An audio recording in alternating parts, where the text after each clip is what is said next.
Rentt is your typical mediocre adventurer who makes a living for his below-average life by doing pitiful, valueless jobs. These low-level jobs are so miserably pathetic that no one else would even think of doing them. What's even worse is that this loser had been adventuring for almost 20 years now, but is still stuck only as a useless bronze class, which is the second most lowest rank. But suddenly a twist in his dull life occurs, as one fateful day he accidentally stumbles upon a secret passageway that's going to change his worthless existence forever. He hoped to find some valuable magical weapons, but instead, he comes face to face with the thing that looks like a failed science experiment between an angel and a fish. The cross-product creature immediately eats him up and dumps him up from its digestive canal in the form of a fleshless Egyptian mammy with rare powerful abilities, through which he keeps evolving from a stinky, disgusting freak into a thirsty vampire with sharp teeth, to establish a harem of both developed and undeveloped juicy plots-filled beauties on his way to becoming the strongest mithril-class adventurer. Hi, I'm Zach and welcome to my channel Eeny Tales Recap. Today we'll recap the anime called The Unwanted Undead. If you like these types of shows and want me to keep bringing such anime recaps every week, leave a like and comment to let me know. Also, don't forget to subscribe to the channel as it helps me a lot and keeps me motivated to make more anime recaps. So without further ado, let's start the recap. The story begins when our absolute dork of a protagonist named Rentt, ugly mouth, nearly drops to the floor when he encounters a terrifying winged monster with sweet-looking biceps. This thing looks insanely powerful as we see that it has a mouth inside of its other mouth when it screams. Rentt has never been more terrified in his life and just now realizes that he will not be able to survive this encounter. The giant Digimon-looking beast makes its way towards our hero, so he can't stop shaking. He can't believe this is happening to him, as he thought he was going to achieve his goal of becoming a mithril-class adventurer. That goal is probably going to get way harder though, as the beast bites down on him with all of its sharp teeth. Luckily, sometime later, Rentt is surprised to find that he's still alive, but that surprise doesn't nearly compare to the bone-rattling shock he feels when he sees that he is somehow just a skeleton. The disbelief rattles him to his very empty core, and he screams in horror over what he has become. A look into the past shows a time when our brave protagonist still had flesh and organs and stuff. This guy has no clue what's coming, so he is super optimistic about starting another great day as an adventurer. It's seriously early in the morning, and that is typical for adventurers, but he thinks about how lucky nobles and scholars are since they can sleep in late. Waking up early is going to be the least of this guy's problems, and he explains that he's a low bronze class adventurer. He was born and raised in a town way too small to be on a map and travels through it to go to get a job. These jobs are provided by the Adventurers Guild, and they're given based on an adventurer's specific rank and skill. The guild probably does it this way so stupid adventurers can't mess it up and get themselves killed or turn into undead skeletons. There are a ton of jobs ranging from awesome monster extermination to lame material gathering. Some boring-looking dorks call out to our boy, and Rentt explains that he will be going back to the labyrinth because there aren't any good jobs. These lazy degenerates can't understand how Rentt can work so much, and they run off to play Fortnite. Rentt explains that while most adventurers like to party up, but he wants to stay single. It's not for any cool Lone Ranger type of reason though, it's because he simply isn't very good. This guy's been adventuring for 10 years now, but he's still only bronze, which is the second lowest rank. He makes a living selling stuff from the cautious jobs he takes, but he is very frugal. This guy lives a pretty dull life as he tries to be conscious of every move he makes. Well, he really screws that up though, as we watch this guy walk right into the labyrinth that's going to change him forever. In this dungeon that has been thoroughly explored and completely deserted, Rentt is shocked to find a secret passageway. This is an amazing discovery as he is likely the first person to find it, so the dummy throws caution to the wind and begins exploring it up. As he walks through the area, it becomes certain that it's unexplored, so he hopes to find some valuable magical weapons. Rentt becomes excited though as he realizes that he can even make a small fortune by simply reporting this news to the guild. At this point, Rentt is too dumb to notice all the obvious signs that this place is super dangerous, and he finds himself in the room where he meets his demise. We watch again as he comes face to face with the thing he calls a dragon, and he explains that it's the greatest of all monsters. According to legend, dragons take many forms, and some are considerably larger than most standard dragons. That is certainly the case for this dragon, as it seems to have just digivolved into its final form. The sheer pressure exerted by this terrifying beast is enough to freeze our boy Rentt, and he instantly realizes that he doesn't stand a chance against Dragon Ma. Back to the present, Rentt wonders how he is still alive after being devoured. The shocking reality hits him, and he begins to wonder if he's even actually alive, since he's very much just a skeleton without the mighty Excalibur. What he is an immortal skinless freak known as an undead. Sure, that sounds unique, but a bishop or priest could easily clap his body butt with their purification magic, since the undead are not meant for this world. Rentt sure is doing a lot of thinking for a guy that doesn't have a brain, and he begins to wonder if he's actually dead. He is still conscious and has his memories, so he thinks he must be alive to some extent. Unable to answer all these existential questions, Rentt decides to head back to town, but quickly realizes that doing so will only get him in trouble. He will be captured and probably executed. Rentt doesn't want to die as a virgin, but he confuses himself when he starts questioning his existence again. Rentt finally decides to just ignore all his problems and get out of this room as soon as possible. As he exits, Rentt explains the mysteries of the labyrinths. No one really knows where they come from or how they work. There are many all around the world, and tons of valuable treasures can be found inside them. However, monsters lurk around every corner. Everyone is busy at some new labyrinth right now, but solo adventures should be coming to this dungeon in a few days. Rentt plans to ask them for some advice on his situation, but quickly realizes that he will have to learn how to talk without a tongue. Just then, an actual skeleton monster appears, and Rentt prepares to fight his twin. He can't even really move properly as he feels so heavy, and he determines that it must have something to do with his lack of muscles and all the other stuff non-dead people have. He was a pretty useless weak ass already as a human, but now it's way worse.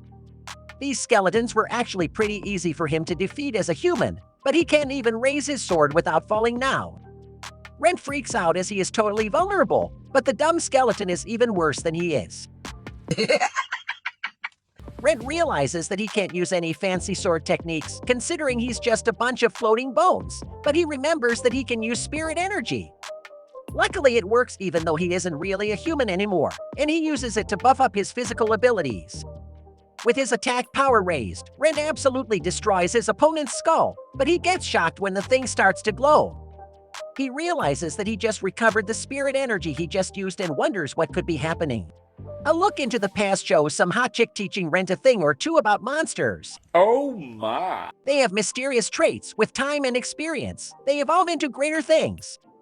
This is true for humans as well since they grow with training, but monsters are on another level. She uses skeletons as an example.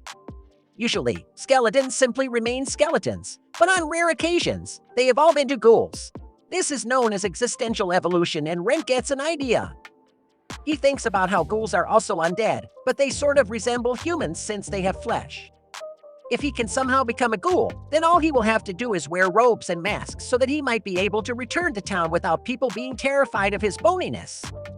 Rentt finds some optimism as his new goal now is to defeat monsters in the labyrinth and become a ghoul.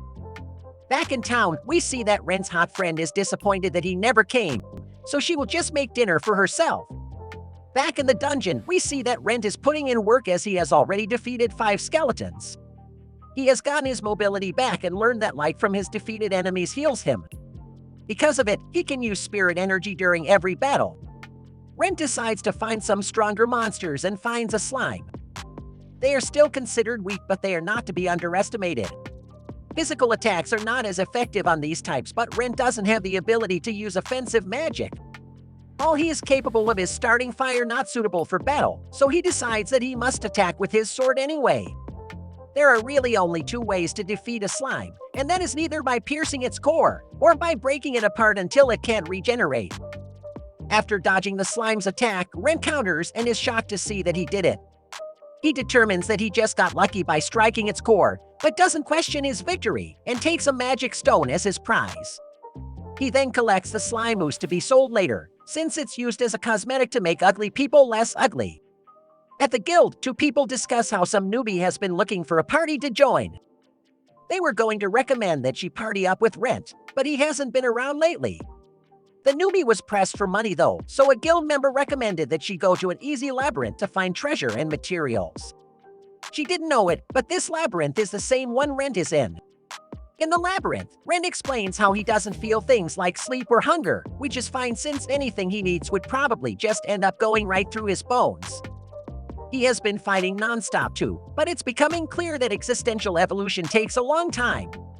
His physical abilities have come back though, and he can use mana too. What's most surprising though is that he can still use his divinity despite being undead. In addition to curing injuries and illnesses, divinity can purify water and delay the spoiling of food. Rentt uses it to make some already rotten bread last for 3 more days and hopes that he will have a normal body that needs to eat bread by then. For now, though, he refocuses on his goal and thinks about how many monsters he can take on at once. He is a pretty conservative guy, so he decides that if he encounters more than 4 monsters, he will run. He shouldn't encounter more than 5 in this low-level labyrinth, but if he does, Rentt determines that it would be the end of him. Rentt then gets really down on himself for being weak even after being an adventurer for 10 years, and he's been training for 20 years. He has spirit energy, mana, and divinity. Even the highest-ranked adventurers rarely have all 3, but Rentt wishes he could have just one strong power. Usually, people like him who are not cut out to be an adventurer just quit. However, Rentt trained every single day without fail to try to make it work. He even asked that one girl to teach him about monsters and magic. He has continued trying in order to achieve his goal of becoming a mithril-class adventurer. It's the highest rank, and not even naturally gifted people reach it easily. At this rank, you will find those who have saved entire nations. Rentt is determined to become one, and not even being turned into a skeleton will stop him. Rentt starts taking out more skeletons and wonders if he's getting stronger than when he was a human. He eventually takes out another slime with these and becomes certain that he's getting stronger. Rentt collects some more slime goo but stops when the light comes out of it. This time is shockingly much more different than the others though, as his body begins to change. Fungus-like muscles form all over his pile of bones and hair bursts out of his skull. Hair, skin, and eyes follow soon after. When the process is done, he's finally able to make some cool growling noises. Rentt has now successfully evolved into a ghoul. But he's still a creepy dried-out corpse though. He's just glad to finally have flesh again, even if reeks like stinky poo. Oh! Ew! Dude! What the f? This is a major step in the right direction. Most importantly, if he keeps working hard, he thinks he might be able to become an even higher-ranking undead, possibly even a cool vampire. With now having rotten flesh and Excalibur, Rentt gives his voice a try, but all that comes out is a zombie roar. He is glad just to be able to make noise and gives it another try. He manages to say hello and good morning, but he sounds like a terrifying monster more than anything and determines that it will need some practice. Sometime later, we find our rotten, smelly protagonist as he's fighting some goblins. These overweight goblins are very dangerous in large groups, but Rentt uses the layout of the dungeon to isolate a couple. Rentt has evolved into a ghoul and finally has some muscle now.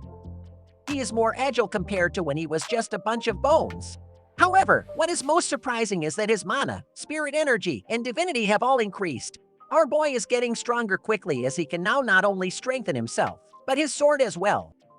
He does just that to separate the goblins' heads from their bodies and wonders if he's now even stronger than when he was a human. Just then, Rentt hears fighting in the distance and we see that it's the amateur chick from the guild. This blonde chick makes quick work of a weak skeleton monster and Rentt rejoices as it's been so long since he has seen a human. Rentt has to stop himself from approaching her though, as he reminds himself that he is a hideous and disgusting-looking ghoul with skin that is barely attached to his body. If he walks to her like this, then she will surely try to end him or run away. He decides to watch her from a distance like a half-dead creep and notices that he has never seen her before. Rentt determines that she must be a rookie and explains that he knows practically every adventurer in the town. He knows them because adventurers can be a tough crowd. They tend to make fun of weaklings like our boy, so it helps to know their abilities and who their friends are. Rentt keeps following her like a stalker and watches as she encounters another skeleton. He can tell that she was well-trained, but she's still weak and she needs to land a lot of hits. Rentt knows that she's waiting for the perfect time to strike, but points out that she isn't paying attention to her surroundings. This proves to be a grave mistake as she is pinned against a wall, but she shows her resolve to become a real adventurer. She heroically fights back, but the skeleton just overpowers her. With no other choice, Rentt rushes to rescue her, and she is shocked to see a hideous ghoul. Rentt wishes she would attack the skeleton while he has it distracted, but this girl is pretty useless. Rentt just slices the skeleton in half and goes to check on the girl. Unfortunately, he still sounds like a zombie, so she freaks out when he tries to tell her his name. Rentt makes it clear that he is not her enemy by tossing his sword, and she realizes that he is trying to talk. He explains that he is Rentt the Adventurer, and she wonders if he has some kind of fetish for nasty disguises. Rentt can't even explain what happened really, as he died but he is still alive. She can tell that he isn't like the other monsters and thanks him for saving her. Rentt assures this terrified girl that he isn't going to clap her with his stinky rotten rod, but does ask for help. She agrees to buy him a robe so he can return back to town, and he lets her keep the change after she does so. This girl introduces herself as Rena, the daughter of a knight, and she promises to do this for him as repayment for him saving her. She leaves, but Rentt can't help but notice how cautious she is being around him. A proper adventurer would report a mysterious ghoul like himself to the guild, but Rentt believes that this girl he just met and knows nothing about won't betray him. Back in town, the first thing this chick does is run to the guild.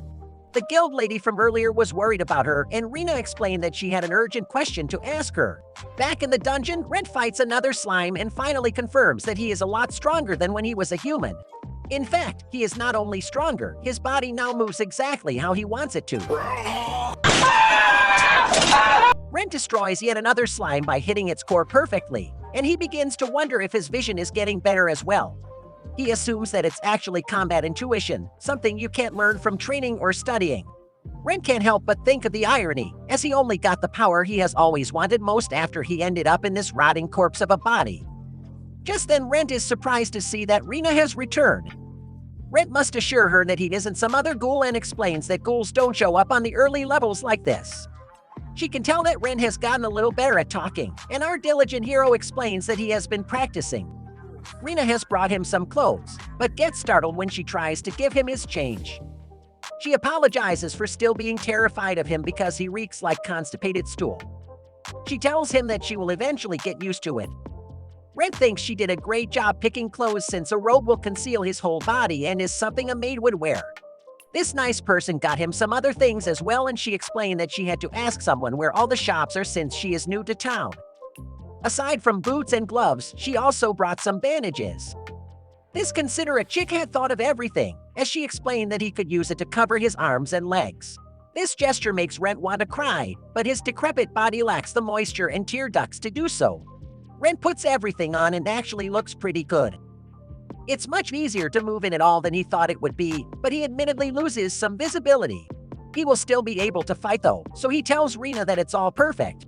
She makes a pretty bad move by showing him his now hideous, ugly face, but she reveals that she brought him a mask. Rena knew his hard-to-look-at face would be a problem, so she got it for him. This mask slams itself onto his face like it knows how badly it needs to be hidden, and Rentt is shocked to find that it won't come off. They both freak out, and this dim-witted girl explains that looking back, the shop she got it from did seem a bit suspicious. It wasn't one of the shops her friend showed her, and she bought it because it was cheap. It was only a crazy low 3 copper coins, but she explained that she did check it for curses. Nothing happened when she touched it, but Rentt determines that the mask must have a curse that activates when it's put on. Rena is shocked to see that Rentt can use divinity, and he wonders if he can break the curse, now that he has more divinity. Unfortunately, he runs out of energy, so she apologizes. Rentt explains that the mask responded to his divinity, so all he will have to do is save up some money as he's broke, to consult a powerful cleric to break the curse. He tries to console her, but backs away when he remembers that he is a monster. Rena stops him though, as she has come to realize that Rentt is not a bad person. She says that she isn't scared anymore, but she is still shaking. Rentt tells her that she doesn't have to force herself, and that she can take her time until she's really used to his rotten, decrepit zombie body. Rena promises that it won't take long, and the two head back to town. On their way, Rena explains that there weren't any jobs for rookies like herself in the capital, so she came to Malt. Rentt is still surprised that she came all the way out to the countryside, but she explains that she wants to see the world. Her main goal is to get stronger and become a full-fledged adventurer fast. Rentt suggests that it's better for an adventurer to be a coward like him, since everyone only has one life to live. She agrees for some reason, and he jokes about how zombies like him are rare, so they both laugh it up like it was the funniest joke ever. When they arrive at Malt, Rentt points out that a lot of people know him there, so they will surely know that something is wrong if he shows his ID. They decide to use another gate, and Rentt thanks his new friend as he would never have gotten this far without her.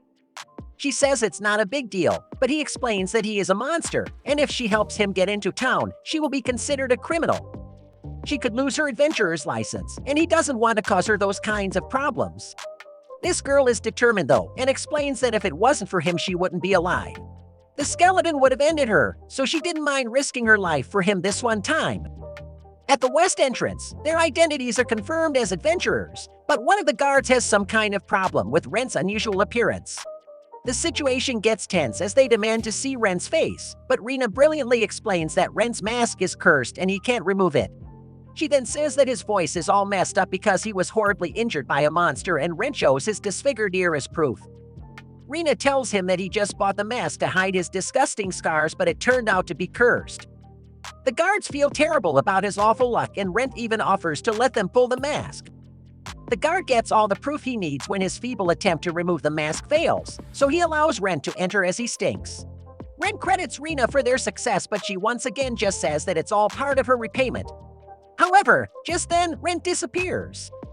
Rentt just watches her desperately search for him like a jerk and thinks about how she is a good kid. She wears a bunch of cheap equipment, but it's been well maintained. She is also a decent fighter and isn't that dumb. Most importantly though, she is brave, so he is sure that she will make a fine adventurer. Rentt doesn't want to ruin her life if someone finds out about him. So he must leave her for now, and when he looks a little more human, he promises to apologize to her face to face. Afterwards, we see why Rentt really left Rena behind, as he goes to see a cooperator with more developed massive distractions. Someone with a bit of a past, and a person who can be trusted to keep secrets.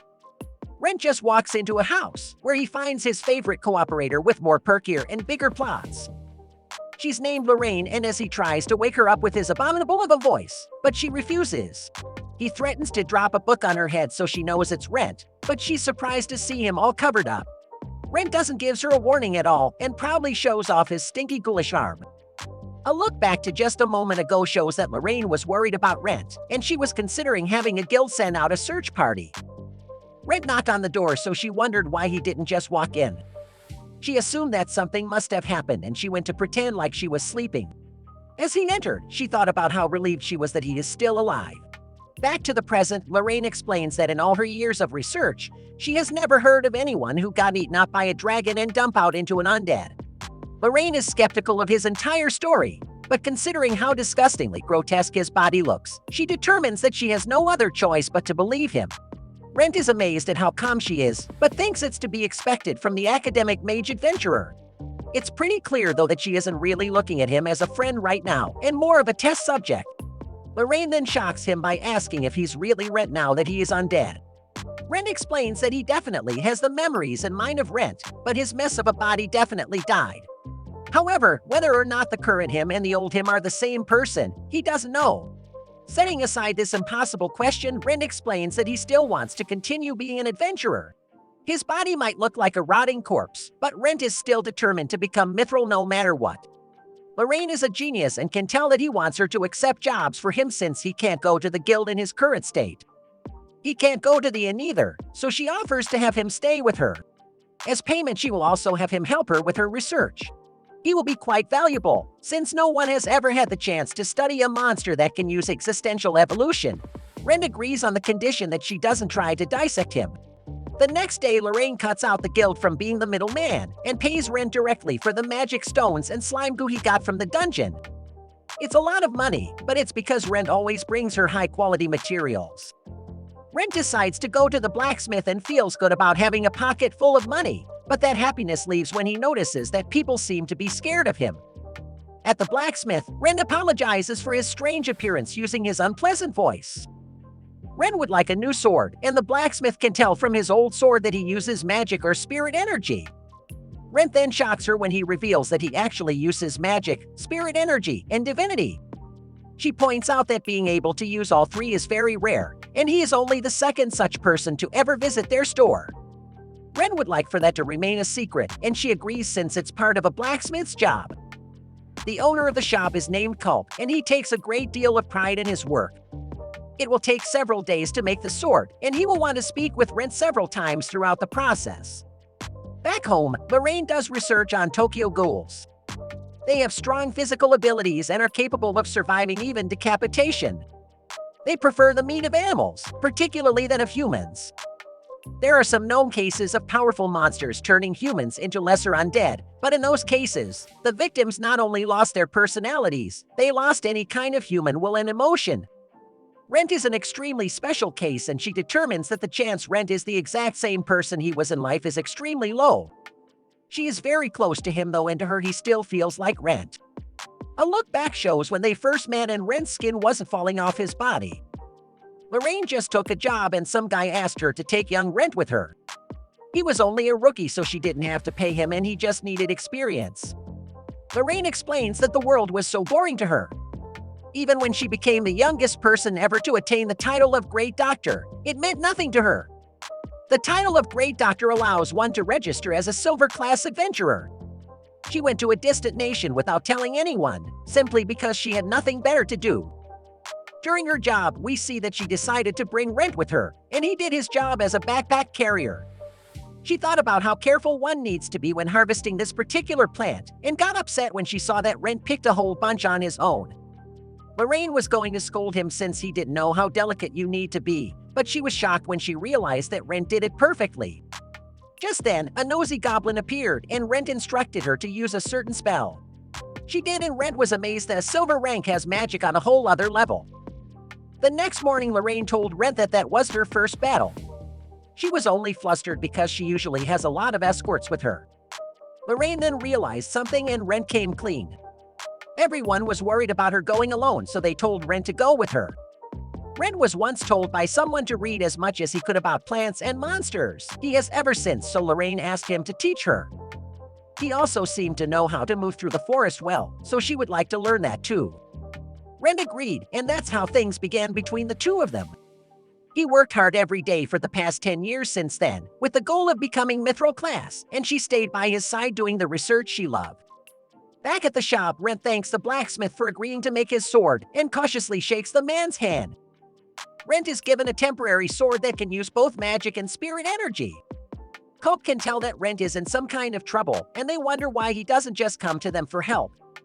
Cope determines that he must be under some kind of curse. A real bad one that Rentt is worried might affect their shop. Rentt has never wanted to cause trouble for other people, so he was trying to hide his identity. However, the fact that he can use all types of power, along with him staying with Lorraine, helped him realize who he is. Afterwards, Rentt and Lorraine enjoy a meal cooked by Chef Zombie. Rentt doesn't eat as he doesn't get hungry. Lorraine then explains that Rentt is clearly different than any other ghoul, and it must have something to do with why he's able to existentially evolve. She wonders what Rentt will evolve into next, but he has no clue. Rentt wants to remain as close to human as he can, so their first step will be to evolve him. This means he will have to return to the labyrinth to fight monsters and get stronger.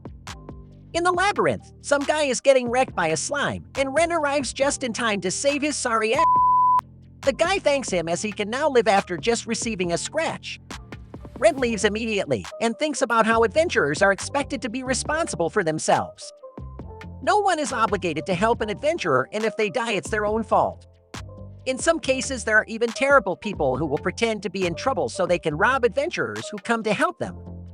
That being said, Rentt still tries to help whenever he can. This dude he just saved can tell that Rentt is really strong and asks Rentt if he will let him join his party. He explains that he just registered as an adventurer, but he is actually a chef. He has a restaurant, but he is badly in debt and he needs to repay 15 gold by next week. As a desperate and new adventurer, he was willing to do anything to join a party, but no one would give him a chance.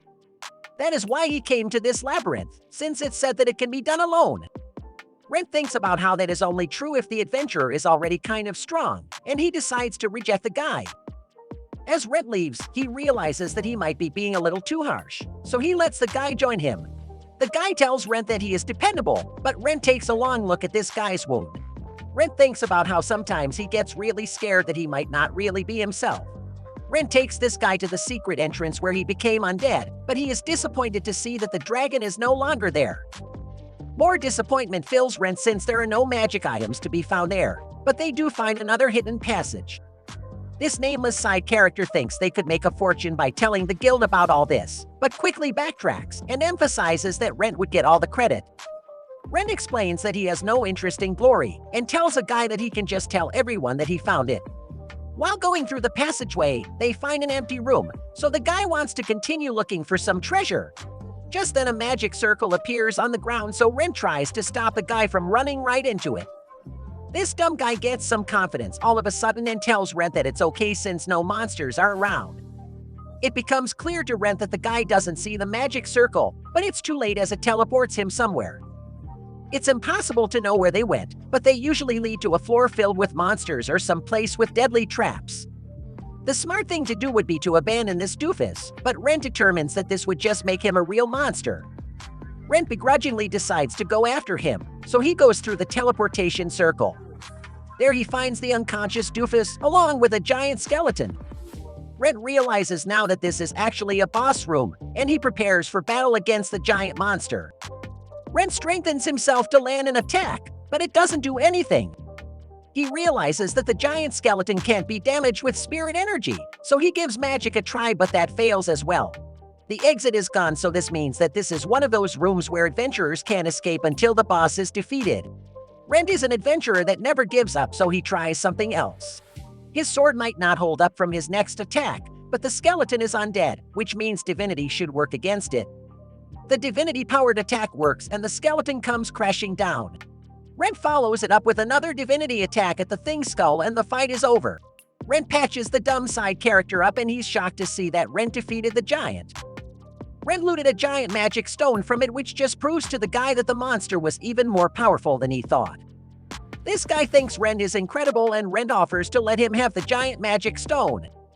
Rentt wants something in return though and shows this guy his disfigured skin. He only tells him that a monster got him but explains that he needs him to go to shops and to the guild for him.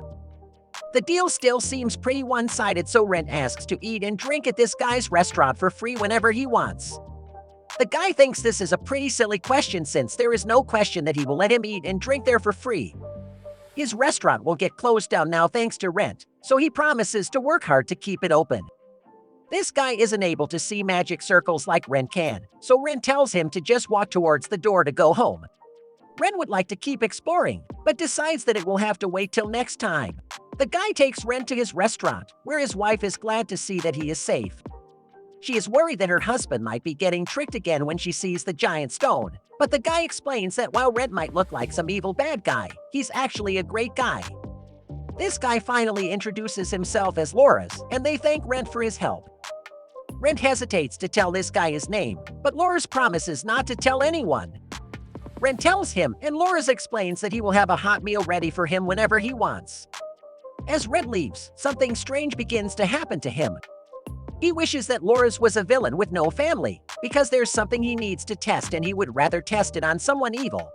Rentt didn't want to get close to the guy, so that is why he never asked for his name. Rentt begins saying Lorraine's name over and over again, and becomes worried when something starts taking over his body. Rentt returns home, but he is barely responding when Lorraine tries to talk to him. She wonders if he is okay, and he simply tells her that he is happy. Rentt then surprisingly embraces her and Lorraine wonders if he wants her to taste his meaty sausage. But instead he shockingly tastes her meaty neck first. Lorraine pushes him off of her and the monstrous Rentt says that it was delicious. Lorraine can tell that the real Rentt is still somewhere inside of him, so she just knocks him out.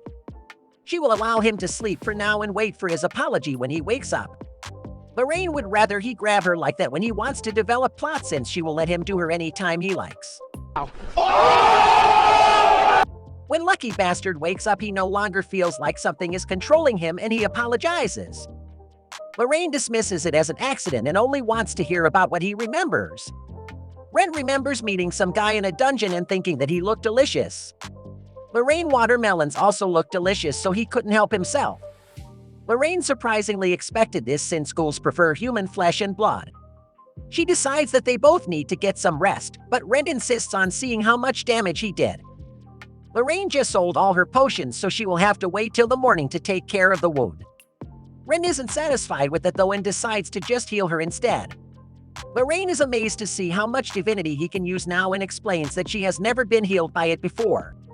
She is then shocked to see that all the pain has gone away, but our boy isn't done yet as he also gets rid of the scar. Lorraine notices that Rentt's body is changing, and it's even to the point where he can pass off his once hideous body as just having old wounds. Rentt's mask has shockingly changed shape somehow, so he realizes that he will need to hide his face. The mask changes shape once more, and Lorraine begins to wonder if it's responding to his desires. Rentt finds that he is able to control its transformation, but he still can't remove it. Lorraine isn't even able to pull it off, which is fine since he still needs to hide his ugly face anyway. It's also easier for Rentt to speak a bit more clearly, so he wonders if the existential evolved. This would make sense since he defeated a strong monster, but last time he evolved right after defeating a monster. Lorraine gives it some thought and surprisingly wonders if he evolved because he fed on her flesh and blood. This would make even more sense since he now looks less like a ghoul and more like a ghast. Ghasts are servants of vampires, and they're even weaker than the weakest vampires. Rentt wonders why his transformation is going in this direction, and Lorraine points out that the origins of existential evolution are a complete mystery, even to the most knowledgeable of academics. Rentt is eager to hear her hypothesis on what's going on, so they decide not to sleep. Rentt started as a skeleton, then became a ghoul. Existential evolution is defined as when a monster transforms into a more powerful being. A ghoul isn't the only thing stronger than a skeleton, since there are also skeleton soldiers, skeleton knights, and lots of other things. Why existential evolution leads down one path or the other is unknown, but she infers that the monster evolves into the form that it wishes to take. Rentt kept saying that he wanted to become more human, so he became a ghoul. Rentt thinks this would make more sense if he became a vampire, since a vampire looks more human than a ghast. This is true, but Lorraine compares existential evolution to ranks in a guild. You cannot jump from zero to hero, so she predicts that Rentt will have to meet certain conditions before he becomes a vampire. Experiments on smaller monsters have shown that they existentially evolved into a form adapted to their environment. In a volcanic area, they form into something with a high fire affinity, and near water they form into something with a high water affinity. From all this information, Rentt wonders if he can become a vampire someday if he works hard enough, and even beyond that if he could become a human again. Lorraine predicts that further evolution will involve more than just defeating monsters. Just like how he became a ghast by ingesting her flesh and blood, there must be some condition for becoming a vampire. There is so much they don't know, but Lorraine promises to help him along the way. Lorraine then gets down to business as she needs to inspect Rentt's body and she demands that he take his clothes off. She plans to use a magic item to take pictures of every inch of his body and even wants to cut some of it off. This crazy lady wants to see if he feels pain and wants to test a whole bunch of other crazy stuff. She claims to have a little bit of common sense though, so she decides to let him rest for the night before doing all her crazy experiments tomorrow. But that's where this video comes to a close. Thanks for watching Enid Tales Recap, and also do mention in the comment section if there is anything that I should be improving on my channel. See you all in the next recap. Goodbyes until then.